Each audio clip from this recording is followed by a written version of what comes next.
নমস্কাৰ সকলোকে। আজি আমি শিকিম যে আমি নিজৰ ঘৰৰ মাটিডোখৰ আজিকালি ডিজিটেলি কিদৰে চাব পাৰোঁ।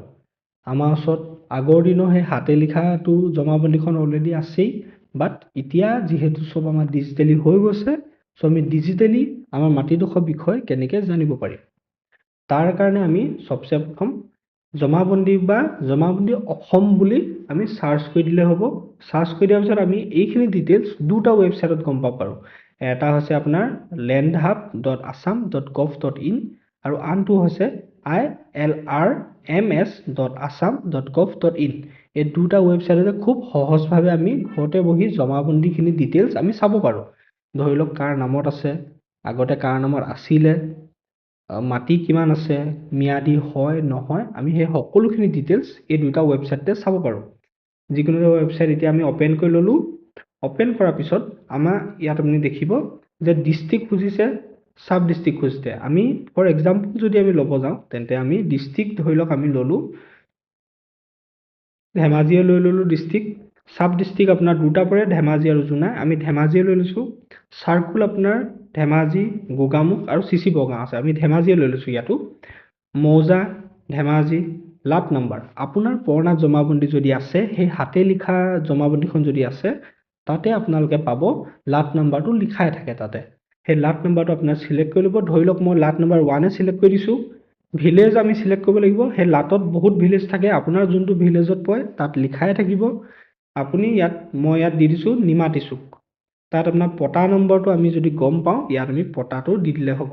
পটা নম্বৰ খিৰাজ, আপোনাৰ পটা টাইপটো হৈছে ইয়াত, পটা টাইপটো হৈছে ম্যাদী মাটি। আমাৰ ম্যাদী মাটিৰ কাৰণে খেৰাজ ম্যাদী বুলি যে লিখা আছে, এইটো তুমি ক্লিক কৰিব লাগিব। একচনা হ'লে একচনা ক্লিক কৰিব। আৰু বাকী যদি আপোনাৰ ক্লাছিফিকেশ্যন বেলেগ আছে মাটিৰ, তেন্তে আপোনালোকে ইয়াত চাই পিনি যোনটো হয় সেইটোত আপুনি ক্লিক কৰিলে হৈ যাব। আমাৰ বৰ্তমান এতিয়া খেৰাজ ম্যাদী লৈছোঁ, সেইকাৰণে আমি ম্যাদী মাটি বুলিয়ে চিলেক্ট কৰিছোঁ। ক্ৰাইটেৰিয়াত আপোনাক সুধিব যে আপোনাক পটা নম্বৰ মনত আছে নে দাগ নম্বৰ মনত আছে। আপুনি জাষ্ট যোনটো মনত হয় সেইটো দি দিলে হ'ল। ধৰি লওক মই পটা নম্বৰটো দি দিছোঁ।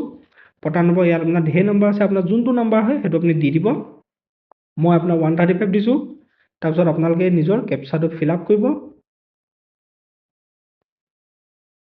ফিল আপ কৰি আপোনালোকে ডিছপ্লে কৰি দিয়াৰ পিছতে আপোনাৰ তলত চাব মাটিডোখৰ সকলো ডিটেইলছ অলৰেডি ওলাই যাব। সেই ডিটেইলছতে আপোনালোকে সকলোখিনি গম পাব।